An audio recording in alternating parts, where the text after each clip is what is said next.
Hello అండి. ఇదైతే last vlog continuation అనమాట. మేము గుడిలో దర్శనం చేసుకొని ఇంకా ఎళ్ళే దారిలో అనమాట. ఇక్కడ మేము ఈట్ స్ట్రీట్‌కైతే వచ్చేసాము. ఇది మాదాపూర్‌లో. అందరికీ మాక్సిమం హైదరాబాద్‌లో ఉన్న వాళ్ళందరికీ తెలిసే ఉంటుంది. ఇదైతే చాలా లాంగ్ స్ట్రీట్ అనమాట. మొత్తం ఇక్కడ అన్ని వెరైటీస్ ఆఫ్ స్నాక్స్, బిర్యానీ అన్నీ ఉన్నాయన్నమాట.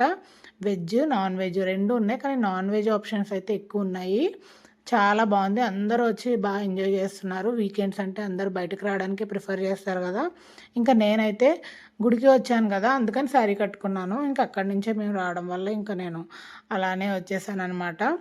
సో, మేమైతే మొత్తం స్ట్రీట్ అంతా ఫస్ట్ నుంచి లాస్ట్ వరకు ఏమున్నాయో చూద్దామని చెప్పి స్టార్ట్ అయ్యామనమాట. మా పిల్లలకైతే పాపం నాన్ వెజ్, షవర్మా ఇవన్నీ ఉన్నాయి. అవి పిల్లలు ఎక్కువ ఇష్టపడతారు గదా! అడిగారు. కానీ ఇంకా ఆ రోజు సాటర్‌డే కాబట్టి ఇంకా వెజ్జే తిన్నామనమాట. సో, స్టార్టింగ్ నుంచి ఎండ్ వరకు ఫస్ట్ చూద్దాం ఏమేమి ఉన్నాయి అని చెప్పి మేము చూస్తున్నాము.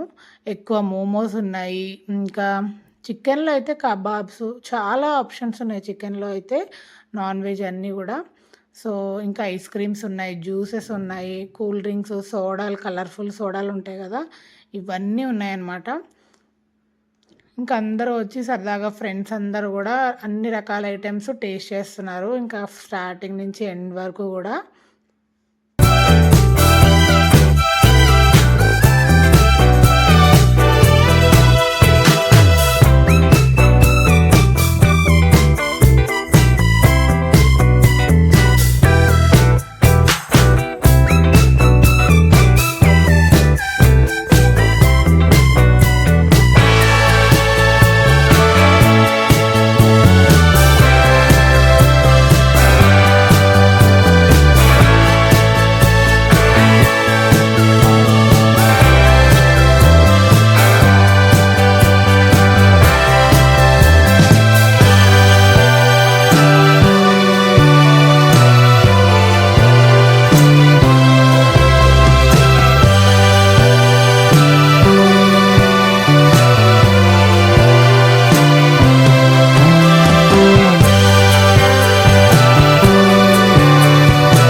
ఇవాళ వెజ్ కదా నాన్న. पराठा किसका है भैया? खाना मैडम का।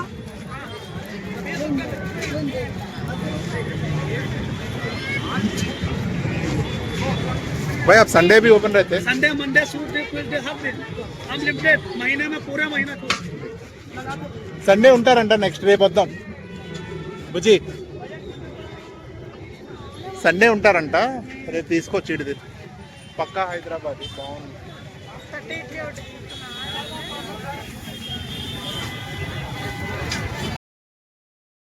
ఇంకా కాసేపు మనం ఫుడ్ టాపిక్ అయితే మాట్లాడుకుందాము. మీలో ఎంతమంది ఫుడీస్ ఉన్నారో కామెంట్ చేయండి. అలాగే ఫుడ్ అంటే ఎలా తింటారు, ఏంటి అనేది కూడా హెల్తీ ఫుడ్ ప్రిఫర్ చేస్తారా? ఆల్వేస్ డైట్ ఫుడ్, లేదంటే జంక్ ఫుడ్ తినడం ఇష్టమా? బిర్యానీస్ తినడం ఇష్టమా? ఇలా ఏది మీ ఫేవరెట్ కూడా కామెంట్ చేయండి. సో, ఇక్కడైతే జంక్ ఫుడ్ మొత్తం ఉంది, స్ట్రీట్ ఫుడ్ ఉంది. కానీ టేస్ట్ అండ్ క్వాలిటీ అయితే బాగుందండి. ఇక్కడైతే అన్నీ కూడా టేస్ట్ చాలా బాగున్నాయి. క్వాలిటీ కూడా మంచి క్వాలిటీ వాడుతున్నారు. ఇప్పుడు మనకి ఫుడ్‌కి టేస్ట్ ఎలా వస్తది? మనం క్వాలిటీ ఐటెమ్స్ వాడితేనే టేస్ట్ వస్తది. మీరు ఎప్పుడైనా అబ్జర్వ్ చేస్తే. సో, ఎందుకంటే నాకు ఫుడ్ మీద అంత ప్యాషన్ అనమాట. కుక్ చేయాలన్నా, ఏం చేయాలన్నా. సో, దాన్ని బట్టి నాకు చూడగానే తెలిసిపోతుందనమాట. సో, మనం క్వాలిటీ ఐటెమ్స్ వాడినప్పుడే ఫుడ్‌కి టేస్ట్ కూడా వస్తదనమాట. ఫ్లేవర్స్ అన్నీ కూడా ఎన్హాన్స్ అవుతాయి. సో, ఇక్కడ అలానే ఉంది ఫుడ్. సో, అందరూ కూడా చాలా క్వాలిటీ ప్రొడక్ట్స్ వాడుతున్నారు. క్వాలిటీ ఐటెమ్స్ లేదంటే వాళ్ళని ఇలా పెట్టుకోవడానికి పర్మిషనే ఇవ్వరు ఫస్ట్ ఆఫ్ ఆల్. చాలామంది స్ట్రీట్ ఫుడ్ గదా! ఎట్లా ఉంటదో ఏంటో అనుకుంటారు. కానీ క్వాలిటీ అయితే చాలా బావుందండి. టేస్ట్ కూడా అలాగే ఉంది. ఆ దోస ఒక్కటి తిన్నా చాలా టేస్ట్ ఉంది. నూడిల్స్ గానీ అన్నీ గూడా. అంటే వన్స్ ఇన్ ఏ వైల్ ఇలా తినొచ్చంటాను. నేనైతే నా ఒపీనియన్‌లో ఏంటంటే మనం అన్నీ టేస్ట్ చేయాలండి. అలాగే పిల్లలతో గూడా అన్నీ టేస్ట్ చేపించాలి. హెల్తీ ఫుడ్, హోమ్ ఫుడ్ అలానే ఇలా బయట ఫుడ్స్ కూడా. అప్పుడే వాళ్ళకి ఇమ్యూనిటీ కూడా పెరుగుద్ది. సో, దానివల్ల వాళ్ళు ముందు ముందు ఏమన్నా బయట తినాల్సిన అవసరం వచ్చినా కూడా హెల్త్ అప్సెట్ అవ్వకుండా, స్టమక్ అప్సెట్ అవ్వకుండా ఉంటుందనమాట. చిన్నప్పటి నుంచి అన్నీ అలవాటు చేయాలి. నేను కూడా పిల్లలకి అలాగే చిన్నప్పటి నుంచి అన్నీ అలవాటు చేసేదాన్ని. సో, ఇప్పుడు వాళ్ళు మాతో పాటే మేము ఎక్కడెళ్తే అక్కడ వస్తారు. అలాగే ట్రావెల్ చేస్తారు. అలాగే ఏం తిన్నా గూడా వాళ్ళు తింటారనమాట. అలాగని మరీ ఓవర్‌గా ఇవ్వను నేను. ఇప్పుడు ఇంట్లో ఫుడ్ ఎంత తింటారో అందులో సగం ఇస్తాననమాట బయట ఫుడ్ అయితే. అలా మనం కొంచెం బ్యాలెన్స్ చేసుకుంటూ ఫుడ్ విషయంలో తింటే ఇంక అన్నీ హెల్తీనే అన్నీ పడతాయి. ఇక్కడైతే మా చిన్నోడు ఏదో చూసాడంట. వాడికది కావాలి. వెతుక్కుంటూ ఎళ్తున్నాడు. వాడు వెనకాలే మమ్మల్ని రమ్మన్నాడనమాట. సో, అదేంటి ఎక్కడుందనేది వాడితో సెర్చ్ చేసుకుంటూ వెళ్ళాము. ఇంతకీ వాడికేం కావాలంటే స్టార్టింగ్‌లో ఒక కలర్ సోడా ఉంటది గదా! అది చూసాడనమాట. అది కావాలన్నాడు. మేము చాలా అవాయిడ్ చేసాం. అంటే కొంచెం కొంచెం ఇలాంటివి గూడా వాళ్ళు రంగులు కలుపుతారు. వాటర్ ఎక్కడి నుంచి తెస్తారో తెలీదు కదా! ఇప్పుడు ఇవి దోస, టిఫిన్స్ ఇవన్నీ అనుకోండి వేడి వేడిగా అక్కడ మనకి స్టవ్ మీదే బర్న్ అయ్యి వాళ్ళు ఫ్రై చేసి ఇస్తారు గాబట్టి, మనకి ఇంకా టెన్షన్ ఉండదు. ఇంకా ఇది కొంచెం ఎందుకులే అని నేను అవాయిడ్ చేద్దాం అనుకున్నాను. కానీ వాడు అదే కావాలి టేస్ట్ చేయాలని పట్టుకున్నాడు. ఇంకా దానికోసం ఎక్కడ చూసాడో వెతుకుతున్నాడనమాట. ఇంక వాడు వెనకాల మమ్మల్ని తీసుకెళ్ళాడు. అయితే అది కూడా ఫైనల్‌గా సరేలే ఒకసారి టేస్ట్ చేస్తే వాళ్ళకి ఇది తగ్గిపోతదని చెప్పి ఇంక ఇప్పించామనమాట లాస్ట్‌లో. ఇక్కడైతే కాట్మాండు మోమోస్ అండి. చాలా బాగున్నాయి. ఇక్కడ tasty momos. Veg, non veg 2 available ఉంది. నేనైతే తినలేదు. పిల్లలు పన్నీర్ మోమోస్, మిక్స్డ్ వెజ్ మోమోస్ తిన్నారు. వీళ్ళు మేబీ మనకి అటు సైడ్ కాట్మాండు, అస్సాం ఆ ఏరియాలో ఎక్కువ మోమోస్ ఫేమస్ అనమాట. సో, అక్కడి నుంచి వచ్చిన వాళ్ళనమాట. వాళ్ళకి వస్తది మోమోస్ చేయడం. మా ఏరియాలో ఎక్కువ అవే సేల్ చేస్తుంటారు టూరిస్ట్ ప్లేసెస్‌లో. ఇక్కడైతే తప్పకుండా ట్రై చేయండి. ఇక్కడ 2 ఆప్షన్స్ ఉన్నాయి. కానీ మోమోస్ ఈజీగా మనం ఇంట్లో కూడా చేసుకోవచ్చండి. పన్నీర్ మోమోస్ చాలా బావుంటాయి. నేను కూడా చేస్తూ ఉంటాననమాట.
ఇంకా అలా అక్కడ అది అయిపోయిన తర్వాత ఇంకా నేనేం తినలేదు కదా అని చెప్పి నాకు ఇక్కడ టిఫిన్స్ దగ్గరకొచ్చాము. ఇడ్లీ తీసుకున్నాం ఫస్ట్. తర్వాత బోండా అయితే సూపర్ ఉన్నాయండి. నేను నిజంగా చెప్తున్నాను హైదరాబాద్‌లో ఇప్పటివరకు తిన్న ప్లేసెస్‌లో అక్కడ తిన్నది ద బెస్ట్ బోండా అనమాట. మైసూర్ బోండా. చాలా చాలా టేస్టీగా ఉంది. పైన అట్లా మెట్రో ట్రైన్స్ వెళ్తూనే ఉన్నాయి. ఈ కానీ ఆ రోజు కొంచెం ఎండ తక్కువ ఉంది కాబట్టి గాలేసింది ఉండగలిగాం. మెయిన్ ఇక్కడ ఈ స్ట్రీట్ ఫుడ్‌లో బెస్ట్ సీజన్ ఏదంటే వింటర్ అండి. వింటర్ మీరు మిడ్‌నైట్ అలాగా 11 ఆ టైంకి 10, 11 ఆ టైంకి ఎళ్లారంటే ఎంజాయ్ చేస్తారు. ఆ చలిలో ఎందుకంటే స్ట్రీట్ అంతా ఫుల్ మీకు స్టవ్స్ ఉంటాయి. ఆ హీట్ అనేది వస్తది కాబట్టి చాలా బావుంటది అక్కడ ఫుడ్ తినడానికి ఆ చలిలో. ఇంకా వాడు అన్న సోడా అయితే ఫైండ్ ఔట్ చేశాడు ఇక్కడే. సో, ఇక్కడ వాడికి కావాల్సింది కొంచెం ఇప్పించేసాను. ఇప్పించాను గానీ నాకు భయంగానే ఉంది. ఆ బాటిల్స్ వాడి కలరు, వాటరు చూసి. కానీ థాంక్ గాడ్ బానే ఉన్నారనమాట. ఏవో మోషన్స్ అవుతాయా, వామిటింగ్స్ అవుతాయా అని టెన్షన్ పడ్డాను. తర్వాత అది టేస్ట్ చేసేవరకు వాడు ఊరుకోలేదు. ఇంక నేను అది చెయ్యాలి, కలర్ కావాలని అడుగుతున్నాడు. మరి రెగ్యులర్‌గా పాపం ఏం చెప్పినా వింటారనమాట. సతాయించరు. ఇంకా అలాంటప్పుడు వాళ్ళు అడిగింది పోనీలే కదా! ఒకసారి టేస్ట్ చూస్తే వాళ్ళకి ఆ ఆతృత తగ్గుద్దని చెప్పి టేస్ట్ ఇప్పించాననమాట. మొత్తానికి అలా మేము ఎక్కువ ఏం తినలేదు, జస్ట్ పిల్లలు నూడిల్స్ తిన్నారు, నేను ఒక ఇడ్లీ బోండా మోమోస్ ఒక ప్లేట్ అంతే. ఇంకా తర్వాత వెళ్ళేటప్పుడు గులాబ్ జామ్స్ ఇక్కడ ఉన్నాయి, వెరైటీస్ ఉన్నాయి ఒకటి రెండు, సో ఇవి కూడా తీసుకున్నాము. ఇంకా మనం ఇంట్లో బాగా కుక్ చేసుకున్నప్పుడు బయట ఫుడ్ అంటే రేర్గా కానీ అన్నీ మనకు అంత నచ్చవన్నమాట. ఇంకా అలా గులాబ్ జామ్స్ అయితే నేను ఇంట్లో చేసుకున్నవి బాగుంటుంది అని అనిపించింది. అలా ఫుడ్ అయితే ఎంజాయ్ చేసేసి ఇంక ఇంటికైతే స్టార్ట్ అయిపోయాము. ఇక్కడ వెళ్ళేటప్పుడు చూడండి నైట్ వ్యూ, ఈ సిటీ ఎంత బాగుందో, ఈ బిల్డింగ్స్ అన్నీ కూడా చాలా చాలా బాగుందన్నమాట. అది మన మాదాపూర్ ఈట్ స్ట్రీట్ ఫెయిర్ అనమాట. ఎవరన్నా వెళ్ళాలనుకుంటే వెళ్ళండి, కంపల్సరీ మనకి ఫుడ్ అయితే బాగుందన్నమాట, క్వాలిటీ బాగుంది. ఇంకా నైట్ టైం వెళ్తే బాగుంటుంది, డే టైం కానీ సమ్మర్లో. నన్ను అడిగితే వింటర్స్ బెస్ట్ సీజన్, మీరు ఆ స్ట్రీట్లో ఎంజాయ్ చేయాలనుకుంటే ఇప్పుడు కన్నా కూడా వింటర్లో వెళ్ళడం మంచిదన్నమాట. సో అది మన వీడియో నచ్చితే లైక్ చేయండి, షేర్ చేయండి, ఛానల్ని సబ్స్క్రైబ్ చేసుకోండి. వీడియోస్ని లైక్ చేసి మీరు సబ్స్క్రిప్షన్ ఇస్తే వీడియోస్ ఇంకొంచెం పుష్ అయ్యి ముందుకెళ్తాయి అన్నమాట, ఛానల్ కూడా గ్రో అవుతుంది. మళ్ళీ నెక్స్ట్ వీడియోలో మిమ్మల్ని కలుస్తాను. బాయ్.